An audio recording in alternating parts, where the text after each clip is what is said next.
तो आदेश कधी खोटा नसतं, कुठेतरी कन्फ्यूज होऊ लागला. बोला. 20,000ची मागणी केली साहेब, त्या मी 20,000 देऊ शकत नाही. मग माझ्या ऑफिस मधून घेऊन जायचे, फुकट मध्ये घेतली माझ्याकडून. हेडे का बसले? माझ्या ऑफिस मध्ये जायचं, कोणी पैसे मागितलं ते घ्यायचे आणि त्याच्या हातामध्ये द्यायचे. तुला काही फार अवघड आहे का? फुकटचं काम मी नाही करत. काहीतरी बोलतो. एक मिनिट दादा एक मिनिट. हा तुमने मॅडम रस्ता मोका नाही करते, आपण पोलीस स्टेशनची फी भरा.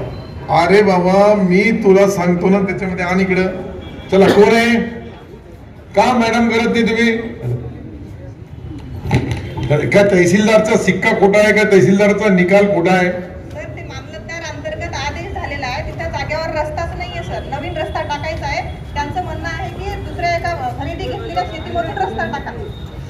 साधारण एक मिनिट थांब रे. तुम्ही एक साधा प्रश्न आहे. भगवान आणि बाबूराव आणि अतुल या तिघांनी रस्ता मागितला आहे.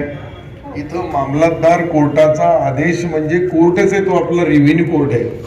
तर त्या आदेशाचा पालन करण्यासाठी तुमची अंमलबजावणी करणारी यंत्रणेने रस्ता द्यावा. तो तुम्हाला सांगाल का आम मधून टाका का जाम मधून टाका? रस्ता द्यावा लागेल तुम्ही त्याला. हो सर, फक्त त्यांची अडचण एवढी आहे, त्यांना बांधावून दिले नाही तात्पुरतं चालू, पण त्यांचं म्हणणं आहे की समोरच्या व्यक्तीच्या शेतातून टाका. नाही, शेतातून बांधावं लागतं साहेब आम्हाला जास्त आहे. अरे थांबणार आहे. तर मॅडम तुम्ही आता हे रस्ता कधी देणार त्यांना? सध्या तरी त्यांचं थोडं क्षेत्र जात आहे, त्यांचं म्हणणं आहे की आमचं क्षेत्र नका जाऊ देऊ, समोरच्या व्यक्तीचं जाऊ द्या. दोघांचाही जाऊ द्या, मी तेच बोलले. असं कधी होत नाही.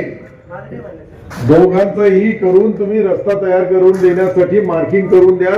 तुम्ही जेसीबी पोकलँड लावा, सडकावून घ्या. ठीक आहे, चालतं साहेब. पण ते यायला तयार नाही. नोटीस अरे मी बोललो ना आता.